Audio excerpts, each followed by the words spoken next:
300 रुपए प्रति केजी पे बिका करता था, आज 2024 में 675 रुपए प्रति केजी बिकता है। अरहर की दाल 80 रुपए प्रति केजी बिका करती थी 2014 में, आज 230 रुपए प्रति केजी बिक रही है। और न जाने कितनी वस्तुओं के दाम आसमान छू रहे हैं सर। और अगर यही सर पहला कारण हार का है rural income and inflation.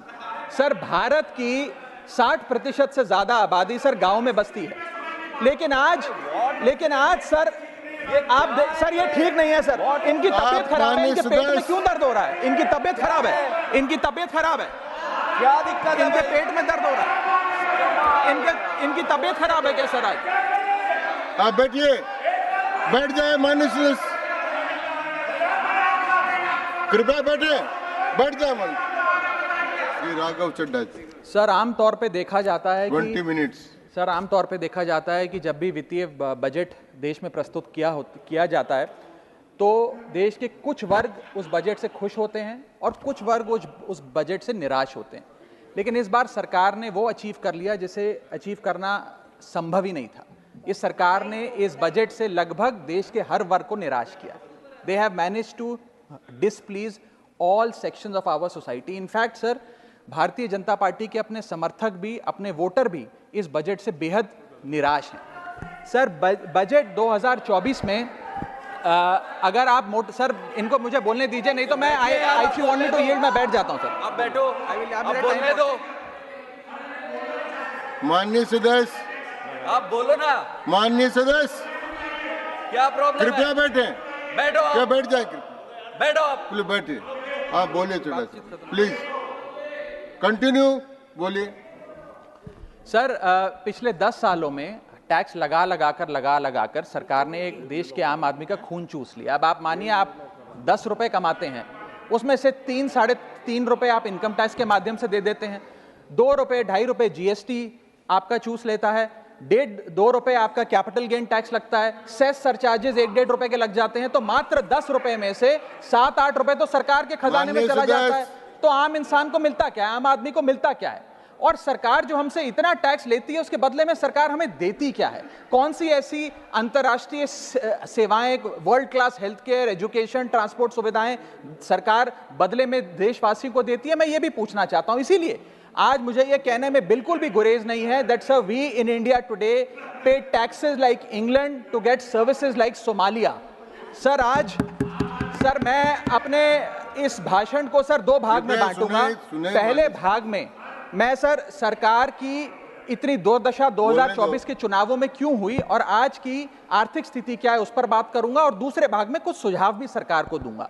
Sir पहले 2019 में भारतीय जनता पार्टी की 303 सीटें थी। देश की जनता ने उन सीटों पर 18% जीएसटी लगाकर इनको 240 सीटों पर ला खड़ा किया। सर इसके कई कारण बताए जाते हैं। कोई कहता है कि धर्म का कार्ड नहीं चला, कोई कहता है जातीय कारण है, तो कोई कहने लगता है कि टिकट डिस्ट्रीब्यूशन में कमी रही। सर ये सब ऊपरी कारण है। मैं 3 कारण बताता हूं जिस वजह से भारतीय जनता पार्टी की ये दुर्दशा हुई। पहला कारण है इकोनॉमी, दूसरा कारण है इकोनॉमी, और तीसरा कारण भी है इकोनॉमी। सुनिए प्लीज, ये सर मैं बैठ जाता हूं।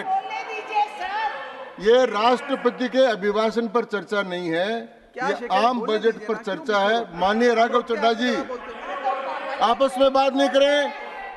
माननीय राघव चड्ढा जी, ये राष्ट्रपति के अभिभाषण पर चर्चा नहीं है, ये आम बजट पर चर्चा। बोलिए सर, बजट पे आप बोलो। आप बजट पर बोलिए, आम बजट। सर अगर आपने मेरी पूरी बात सुनी होती तो शायद इतनी आपत्ति इन लोगों को ना होती। सर मैं यही कहना चाह रहा हूं कि कई कारण बताए जाते हैं चुनावी हार के, लेकिन मेरे मुताबिक 3 महत्वपूर्ण कारण है।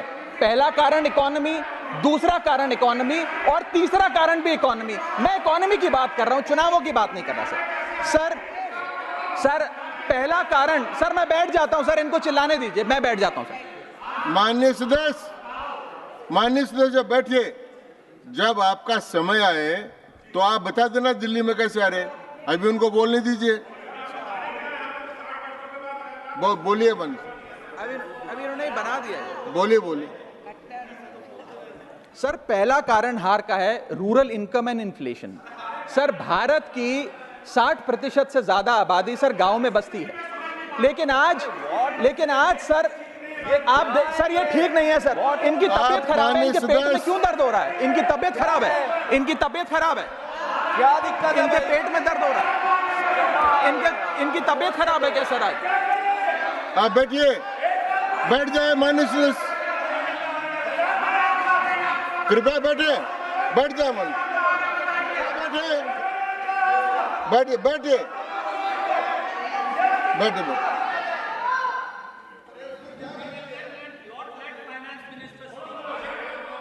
आप माननीय सदस्य डिस्टर्ब मत करें, इनको बोलने दें, आपको बोलने का अवसर मिलेगा, अब इनको बोलने दें। हाँ सर, मैंने 2.5 मिनट बोला, उसमें 5 बार इन्होंने इंटरप्ट किया है। मैं अपना समय सूद समेत इनसे वसूलूंगा सर। सर मैं आगे चलता हूं। सर इस देश में ये सर ब्याज, पहला मेरा कारण था ब्याज की आदत ठीक नहीं है sir, rural income and inflation.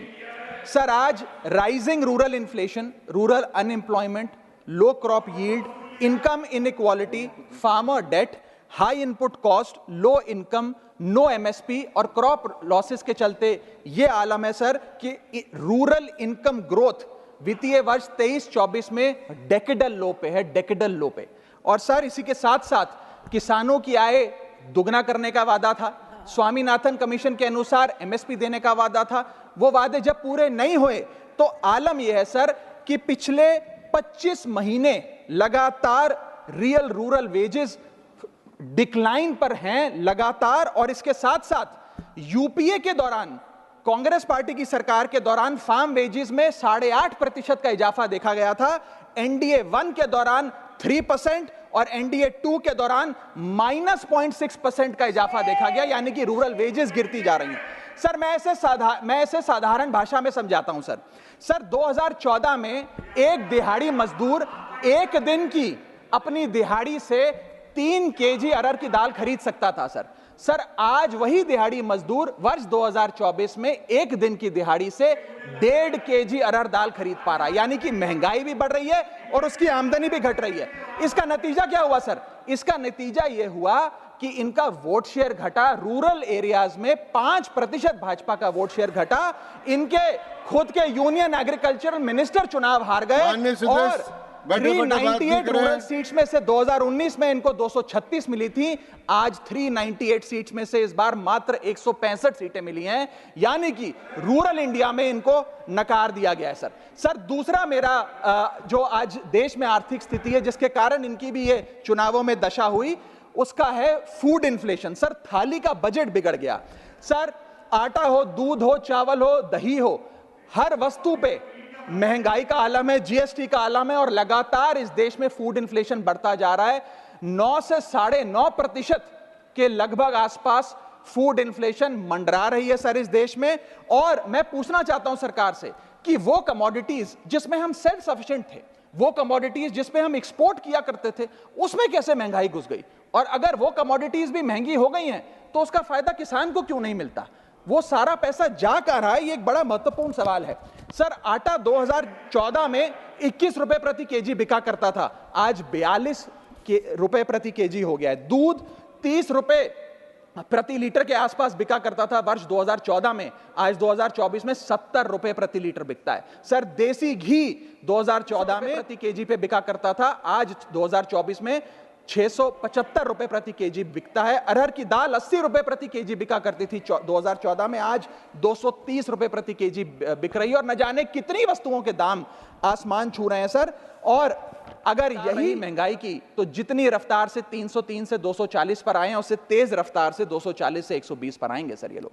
Sir third reason is unemployment, यानी कि बेरोजगारी। सर इनफॉर्मल सेक्टर हो या फॉर्मल सेक्टर हो, अनऑर्गेनाइज सेक्टर हो या ऑर्गेनाइज सेक्टर हो, हर जगह अनएम्प्लॉयमेंट है। और सीएमआई की रिपोर्ट यह बताती है कि अनएम्प्लॉयमेंट दर ऑर्गेनाइज सेक्टर की इस देश में 9.2% है। अनऑर्गेनाइज सेक्टर की तो बात ही भूल जाइए, ऑर्गेनाइज सेक्टर की अनएम्प्लॉयमेंट दर 9.2% है। और हम लोग अपने देश के ह्यूमन रिसोर्सेज को किस कगार पे लाकर खड़ा कर दिया है उसका आलम देखिए सर। उत्तर प्रदेश सरकार के सचिवालय में पीएन की पोस्ट के लिए 368 नौकरियां निकली, 23 लाख लोगों ने उसके लिए आवेदन पत्र दिए। इंडियन रेलवेज के ग्रुप डी एम्प्लॉइज में 63,000 पोस्ट निकली, उसके लिए 2.5 करोड़ लोगों ने आवेदन पत्र दिए। 2.5 करोड़ ऑस्ट्रेलिया की आबादी से भी ज्यादा है sir 9,900 constable post Bihar police निकालती है, उसके लिए 11 लाख आवेदन पत्र आते हैं। और सर सारी चीजें छोड़िए, महाराष्ट्र सचिवालय के कैंटीन में 12 वेटरों को भर्ती करने के लिए जब आवेदन पत्र मांगे गए तो 7,000 लोगों ने आवेदन पत्र दिए, जिसमें कई पोस्ट ग्रेजुएट्स और ग्रेजुएट्स भी शामिल थे। सर यह बेरोजगारी का आलम है। चौथा, की सेक्टर स्टैग्नेशन। जितने की सेक्टर्स हैं इस देश में, कंस्ट्रक्शन हो, ट्रेड हो, जो इंप्लॉयमेंट क्रिएट करते हैं, उसमें एक स्टैग्नेशन आता जा रहा है। और इंडस्ट्री का इन्वेस्टमेंट जिसे कहते हैं ग्रॉस फिक्स्ड कैपिटल फॉर्मेशन, वो लगातार घटती जा रही है। और मुझे बताते हुए दुख है कि न्यू प्राइवेट इन्वेस्टमेंट वित्तीय वर्ष 24-25 के पहले क्वार्टर में 25 ईयर लो पर आ खड़ी है, यानी कि निवेश नहीं कर रही है इंडस्ट्री आज भारत देश की। सर